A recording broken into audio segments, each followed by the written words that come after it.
नमस्कार दोस्तों, आप देख रहे हैं खबर एचपी और आइए वक्त हो गया हिमाचल प्रदेश के ताज़ा और बड़ी खबरों को जानने का। बताएंगे सभी खबरें एक एक करके एवं विस्तार से। उससे पहले आप हिमाचल प्रदेश के किस जिले से न्यूज को देख रहे हैं कमेंट बॉक्स में कमेंट करें। साथ ही सभी खबरों से अपडेट रहने के लिए चैनल को अभी सब्सक्राइब करें और बेल आइकन को जरूर दबाएं। तो दोस्तों चलिए शुरू करते हैं आज की पहली बड़ी खबरें। संयुक्त कर्मचारी महासंघ का विशाल सम्मेलन आज हमीरपुर में। जी हमीरपुर हिमाचल प्रदेश राज्य बिजली बोर्ड कर्मचारी यूनियन के प्रदेशाध्यक्ष कुलदीप सिंह खरवाड़ ने कहा है कि 27 फरवरी रविवार को 11 बजे टाउन हॉल हमीरपुर में हिमाचल संयुक्त कर्मचारी महासंघ के बैनर तले वेतन विसंगतियों को लेकर सभी विभागों के कर्मचारियों का विशाल सम्मेलन होगा। जज्बे को सलाम, चीन से सटे समदो बॉर्डर पर -20 डिग्री तापमान में हिमवीरों की गश्त।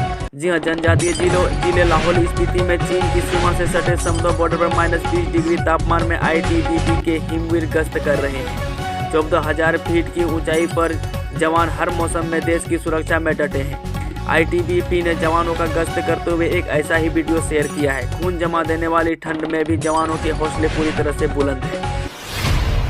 परिवहन मंत्री विक्रम सिंह बोले, तेज रफ्तारी लापरवाही से हो रहे 95% सड़क हादसे। जी हां, हिमाचल प्रदेश में वाहनों की तेज रफ्तारी लापरवाही, गलत ओवरटेक और नशे में ड्राइविंग से 95% सड़क हादसे हो रहे हैं। हर साल देश में औसतन 3,000 सड़क हादसे हो रहे हैं। इनमें करीब 1,200 लोगों की जान जा रही है और 5,000 लोग अस्पताल पहुंच रहे हैं। रविवार को हिमाचल प्रदेश लोक प्रशासन संस्था मसोबरा में परिवहन विभाग के सड़क सुरक्षा जागरूकता अभियान में लोक समूह की भूमिका पर एक दिवसीय कार्यशाला में परिवहन मंत्री विक्रम सिंह ठाकुर ने यह जानकारी दी। हिमाचल 1.5 लाख पेंशनरों की 2.50% बढ़ेगी पेंशन, फार्मूला तय, महंगाई राहत 31% मिलेगी। जी हां, हिमाचल प्रदेश में करीब 1.5 लाख पेंशनरों को बढ़ी हुई पेंशन देने का फार्मूला तय हो गया है।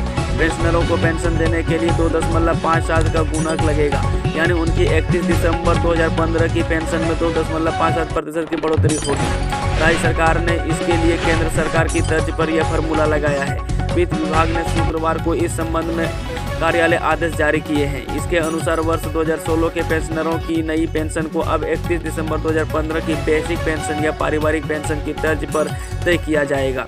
राज्य में 1 जुलाई 2016 से न्यूनतम पेंशन 9,000 रुपये प्रति माह होगी। संशोधन पेंशन का पारिवारिक पेंशन को अगले 69 रुपये पर संशोधित किया जाएगा। समय समय पर अंतरिम राहत दी जाती रहेगी, जो 21% दी गई है। इस पेंशन या पारिवारिक पेंशन के एरियर में समायोजित किया जाएगा। संशोधित पेंशन मार्च में फरवरी के तय वेतन में दी जाएगी। ऊना पटाखा फैक्ट्री में झुलसी एक और महिला की मौत। पीजीआई चंडीगढ़ में चल रहा था उपचार, अब तक 11 की जान गई। जी हां, बाटू हादसे में झुलसी एक और महिला ने रविवार दोपहर बाद पीजीआई चंडीगढ़ में उपचार के दौरान दम तोड़ दिया। अब तक मामले में 11 मौतें हो चुकी है। अब पीजीआई चंडीगढ़ में 3 घायलों का उपचार चल रहा है। पुलिस ने इस मामले में एक और आरोपी को गिरफ्तार किया है। इस मामले में अब तक कुल 3 गिरफ्तारियां हो चुकी है। मृतक महिला की पहचान नसरीन पत्नी छोटे निवासी बिलासपुर उत्तर प्रदेश के रूप में हुई है। हमीरपुर वेतन आयोग को लेकर संयुक्त कर्मचारी महासंघ ने की नारेबाजी, पंजाब की तर्ज मांगने पर वित्तीय लाभ। जी हां, हिमाचल प्रदेश संयुक्त कर्मचारी महासंघ का महासम्मेलन रविवार को हमीरपुर के टाउन हॉल में हुआ। इसमें सभी विभागों, कर्मचारी, नेता, शिक्षकों और कर्मचारियों ने भाग लिया। महासम्मेलन में हिमाचल प्रदेश संयुक्त कर्मचारी महासंघ की प्रदेश कार्यकारिणी के 10 पदाधिकारियों ने भाग लिया। मुख्य रूप से प्रदेश अध्यक्ष वीरेंद्र चौहान, महासचिव हीरालाल वर्मा, मुख्य संगठन सचिव कुलदीप खरवाड़ा, मुख्य सलाहकार विनोद ठाकुर, वित्त सचिव खेमेंद्र गुप्ता, उपाध्यक्ष अरविंद मेहता, संगठन सचिव शमशेर सिंह ठाकुर, तिलक नायक, मनोज शर्मा, जगमेल ठाकुर, अरुण कानू नगो, समर चौहान, पंकज, राकेश गौतम, हाकम राणा आदि प्रमुख रहे। क्रिकेट मैच धर्मशाला स्टेडियम में T20 में भारत की पहली जीत, श्रीलंका को 7 विकेट से हराकर जीती सीरीज। जी हां, हिमाचल प्रदेश के अंतर्राष्ट्रीय क्रिकेट स्टेडियम धर्मशाला में टीम इंडिया ने T20 क्रिकेट मैच में अपनी पहली जीत दर्ज की। शनिवार को श्रीलंका के साथ 3 मैचों की सीरीज का दूसरा मैच जीतते ही टीम इंडिया ने सीरीज पर भी कब्जा कर लिया। अब तीसरा मैच भी इसी मैदान पर रविवार को खेला जाएगा। इससे पहले लखनऊ में भारत ने पहले T20 मैच में भी जीत हासिल की थी। HPCA स्टेडियम धर्मशाला में टीम इंडिया का यह अब तक का दूसरा T20 मुकाबला था। इससे पहले वर्ष 2015 में साउथ अफ्रीका के साथ मैच हुआ था, जिसमें इंडिया को 199 रन बनाने के बाद भी हार का मुंह देखना पड़ा था। यूक्रेन 4 किलोमीटर पैदल चल रोमानिया बॉर्डर पहुंची कुल्लू की वंशिता। जी हाँ, जिला कुल्लू करीब 8 विद्यार्थी यूक्रेन में फंसे हैं। रूस के तेज होते हमले के बीच बच्चों के साथ उनके परिजन भी चिंतित हैं। वे रात भर सो भी नहीं पा रहे हैं। परिजन भारत सरकार से बच्चों को जल्द अपने देश पहुंचाने की गुहार लगा रहे हैं। वहीं कुल्लू की छात्रा वंशिता रोमानिया बॉर्डर पर पहुंच गई है। उन्हें माइनस तापमान में लगभग 4 किलोमीटर पैदल सफर करना पड़ा। जज्बा 16 साल 8 माह की नौकरी में HRTC के कंडक्टर जोगिंद्र ने नहीं ली कोई छुट्टी। जी हाँ, 16 साल 8 माह एक लंबा वक्त। इस बीच बहुत कुछ बदला। कई पारिवारिक चुनौतियां सामने आई। सगे संबंधी दुनिया छोड़ गए, लेकिन जोगिंद्र सिंह का अटल इरादा नहीं बदला। जुनून है कि रिकॉर्ड बनाने का नौकरी के इस सफर को 4 जून 2022 को 17 साल पूरे हो जाएंगे। हिमाचल पथ परिवहन निगम के नाहन डिपो में बतौर परिचालन तैनात जिला सिरमौर के संगड़ा उपमंडल के रंजा गांव के रहने वाले जोगिंद्र सिंह ने आज तक नौकरी में एक भी अवकाश नहीं लिया। हमीरपुर ब्यास नदी के तट पर विदेशी परिंदों ने डाला डेरा, आकर्षण का केंद्र बने। जी हाँ, सुजानपुर में ब्यास नदी के तट पर विदेशी परिंदे ने डेरा जमा लिया है। यह शाम ढलते ही सुजानपुर से लौट जाते हैं। ब्यास नदी सुजानपुर के किनारे और पानी के बीच विदेशी परिंदे देखने को मिल रहे हैं। यह विदेशी परिंदे पर्यटकों के लिए भी आकर्षण का केंद्र बने हुए हैं। मेहमान परिंदे मुर्गाबिया, बगुले, ब्लॉक हेड ब्यास नदी के तट पर सुबह भोजन की तलाश में आते हैं।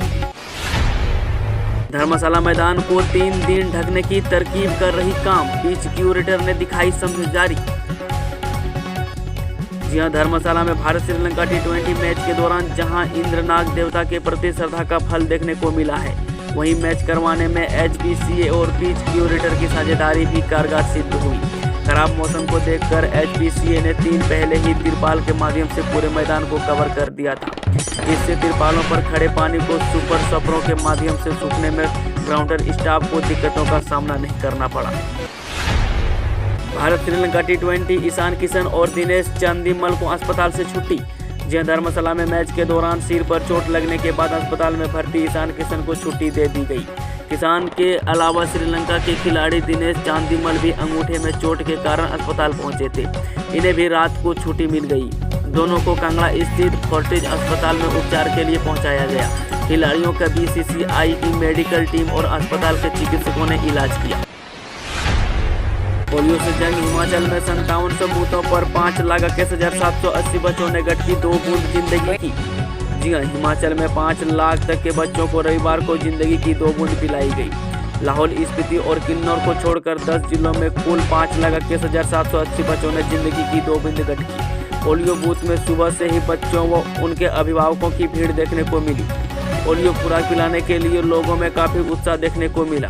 जो लोग बच्चों को किन्हीं कारणों से पोलियो खुराक नहीं पिला पाए हैं, उन्हें आज यानी सोमवार से घर द्वार पर पोलियो खुराक पिलाई जाएगी। स्वास्थ्य विभाग ने 6,05,379 बच्चों को पोलियो खुराक की दवा पिलाने का लक्ष्य रखा है, चाहे उनकी पिछली टीकाकरण स्थिति कुछ भी हो। पुलिस ने नाकाबंदी पर ट्रक से पकड़ा चिपटा चालक सहित 2 गिरफ्तार। जी हां, बरनामा पुलिस ने नाकाबंदी के दौरान एक ट्रक से चिट्टा बरामद करने सफलता हासिल की। इस मामले में ट्रक सवार 2 लोगों को गिरफ्तार किया गया। जानकारी के अनुसार बरमाना पुलिस थाना की एक टीम ने जब वाहनों की चेकिंग के लिए बेरी में नाकाबंदी की हुई थी, तो इस दौरान एक ट्रक आया जिसमें 2 लोग सवार थे। चालक को ट्रक को रोककर कागजात चेक करवाने को कहा तो चालक व उसके साथ बैठा व्यक्ति घबरा गई। पूछने पर चालक ने नाम लीलाधर निवासी तहसील सुंदरनगर जिला मंडी तथा साथ बैठे व्यक्ति ने अपना नाम विजय कुमार निवासी तहसील सदर जिला बिलासपुर बताया। जंग के बीच यूक्रेन में फंसे पालमपुर और फतेहपुर के 2 छात्रा, परिजन चिंतित। जी हां, यूक्रेन में मेडिकल शिक्षा प्राप्त करने गई पालमपुर की स्मृति सिंह और फतेहपुर विधानसभा के आस्थाना निवासी अनिरुद्ध कमल युद्ध के कारण यूक्रेन में फंसे हुए हैं। पालमपुर के आदर्श नगर टीका निहंगम से संबंधित स्मृति सिंह के परिजन बेटी के वापस न लौटने के कारण चिंतित है। स्मृति सिंह के पिता ओमकार सिंह ने बताया कि स्मृति खरकिव नेशनल मेडिकल यूनिवर्सिटी में MBBS 3य वर्ष की छात्रा है। उन्होंने बताया कि युद्ध आरंभ होने के कारण स्मृति सिंह लौट नहीं पा रही है।